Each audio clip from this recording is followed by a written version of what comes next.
நான் சாந்தி தூத் ஆத்மா, சாந்தியின் தூதுவர்.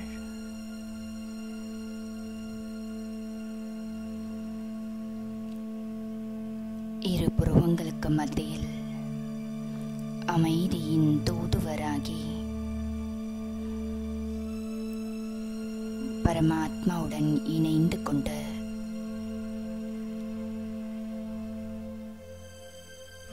அமைதி கடலை எனக்குள் நிரப்பி என்னிடமிருந்த நாலாபுறங்களிலும் அமைதியின் அதிர்வலைகளை பரப்பிக்கொண்டே இருக்கின்றேன்.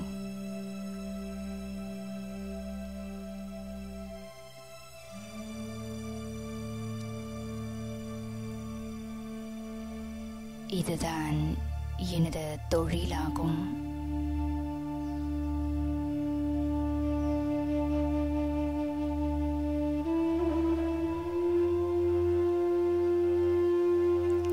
நான் இந்த அமைதியின் சக்தியின் மூலமாக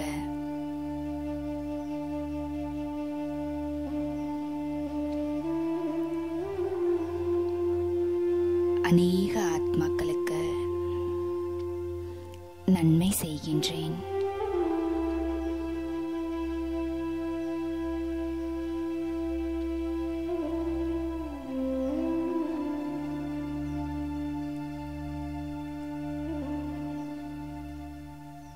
எனது உண்மையான அமைதி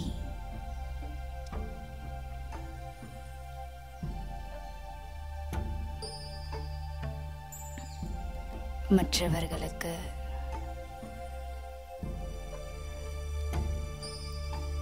முன்னுரிமையை கொடுக்கின்றது.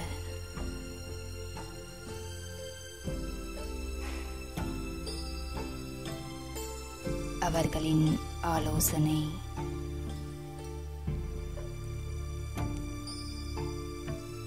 அவர்களின் கருத்துக்கள் இவை அனைத்தையும் முன்னால் வைத்த நான் அவர்களுக்கு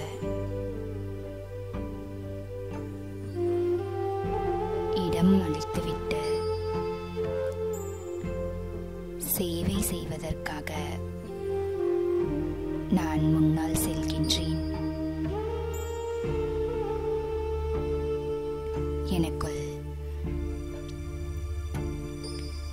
இந்த அமைதியின் சக்தி நிரம்பி இருக்கின்றது. ஓம் சாந்தி. ஓம் சாந்தி. 2/10/2024 காலை முரளியின் சாரம்.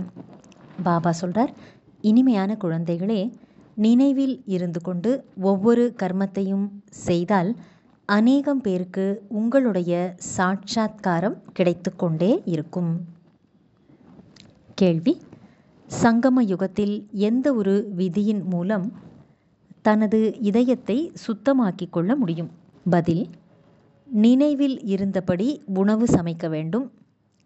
மேலும் நினைவில் இருந்து உணவை உண்ணவும் வேண்டும். தந்தையின் நினைவில் இருந்து உணவை சமைக்கவும் சாப்பிடவும் வேண்டும். அப்பொழுது இதயம், அதாவது மனம், சுத்தமாகி விடும். சங்கம யுகத்தில் பிராமணர்களான உங்கள் மூலம் சமைக்கப்பட்ட தூய்மையான பிரம்மா போஜனம் தேவதைகளுக்கும் கூட மிகவும் பிடித்தமானதாகும். யாருக்கு பிரம்மா போஜனத்தின் மீது மதிப்பு உள்ளதோ அவர்கள் தட்டை கழுவி கூட குடித்து விடுவார்கள். இதற்கு அதிகமான மகிமையும் உள்ளது. தந்தையின் நினைவில் சமைக்கப்பட்ட உணவை சாப்பிடுவதனால் சக்தி கிடைக்கிறது, இதயம் சுத்தமாகின்றது.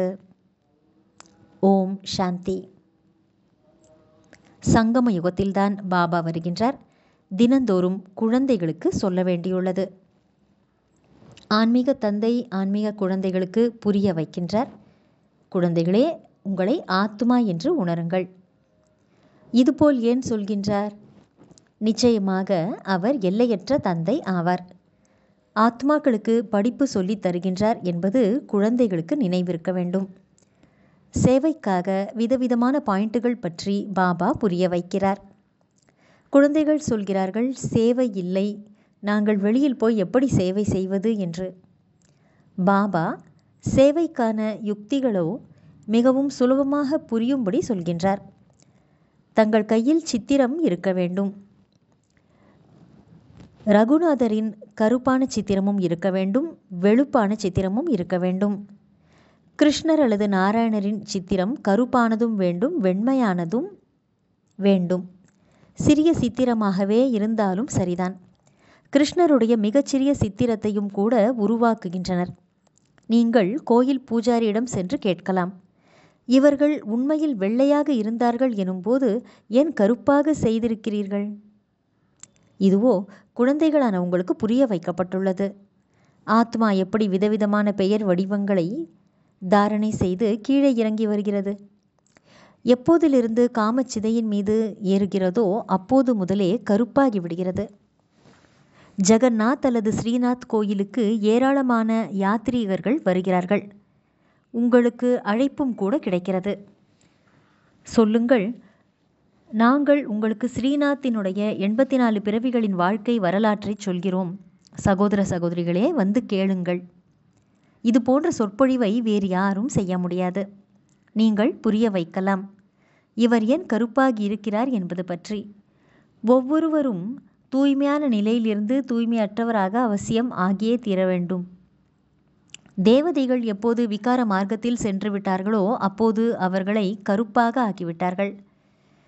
காம விகாரத்தின் நெருப்பில் அமர்வதால் இரும்பு யுகத்திற்கு பொருத்தமாக இரும்பின் நிறம் கருப்பாக உள்ளது. எனவே கருப்பாக காட்டப்பட்டிருக்கிறார்கள். தங்கத்தினுடையது கோல்டன், அதை வெள்ளை என்று சொல்வார்கள். அவர்கள்தான் பிறகு 84 பிறவிகளுக்கு பின் கருப்பாகிறார்கள். ஏணிப்படியின் சித்திரமும் அவசியம் கையில் இருக்க வேண்டும். ஏணிப்படியும் பெரிதாக இருக்குமானால் யார் வேண்டுமானாலும் தூரத்திலிருந்து நன்றாக பார்க்க முடியும். மேலும் பாரதத்திற்கு இந்த கதி ஏற்பட்டுள்ளது என்று நீங்கள் புரிய வைப்பீர்கள். பாரதத்தின் உயர்வு மற்றும் தாழ்வு என்று எழுதப்பட்டும் உள்ளது. குழந்தைகளுக்கு சேவை செய்வதில் ஆர்வம் இருக்க வேண்டும். புரிய வைக்க வேண்டும் இந்த உலகத்தின் சக்கரம் எப்படி சுற்றுகிறது என்று.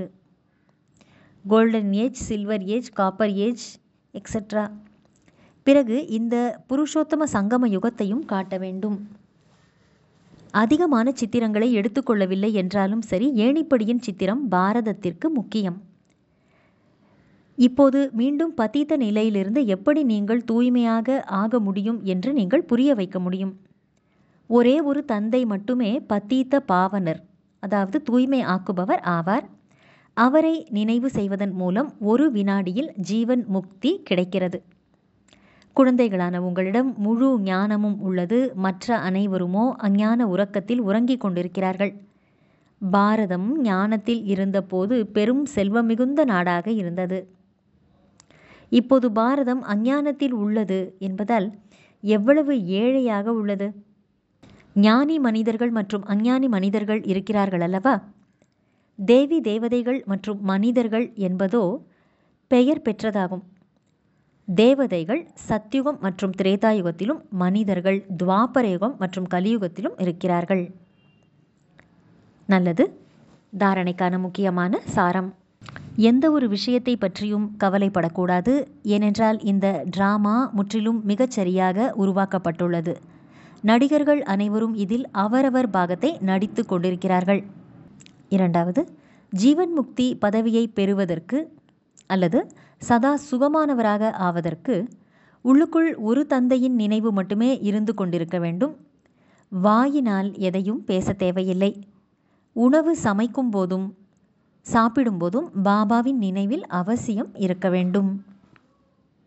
வரதானம்: சுயநலம், பொறாமை மற்றும் சிடுசிடுப்பில் இருந்து விடுபட்டிருக்கக்கூடிய கோபத்தில் இருந்து விடுபட்டவர் ஆகுக. சுயநலம், பொறாமை மற்றும் சிடுசிடுக்கும் குணத்திலிருந்து விடுபட்டு இருக்கக்கூடிய கோபத்திலிருந்து விடுபட்டவர் ஆகுக. விளக்கம்: எந்த ஒரு ஆலோசனையை கொடுத்தாலும் சேவைக்காக தன்னை முன்வையுங்கள். ஆனால் ஆலோசனைக்கு பின்னால் அந்த ஆலோசனையை ஆசை ரூபத்தில் மாற்றிக்கொள்ளாதீர்கள். எப்போது சங்கல்பம் என்பது ஆசையாக மாறுகிறதோ அப்போது சிடுசிடுப்பு ஏற்படுகிறது. ஆனால் நீங்கள் சுயநலம் அற்றவராக ஆகி ஆலோசனையை கொடுங்கள். சுயநலத்துடன் கொடுக்காதீர்கள். நான் சொன்னால் அது நடந்தே தீர வேண்டும் என்று அந்த மாதிரி யோசிக்காதீர்கள். நீங்கள் உங்கள் ஆலோசனையை முன்வையுங்கள். ஏன் என்ன என்ற கேள்விகளுக்குள் வர வேண்டாம். இல்லையென்றால் பொறாமை மற்றும் வெறுப்பு என்று ஒவ்வொன்றும் துணையாக வந்து சேர்ந்துவிடும். சுயநலம் அல்லது பொறாமையின் காரணத்தாலும் கூட கோபம் உருவாகிறது. இப்போது இதிலிருந்தும் விடுபட்டு விடுங்கள்.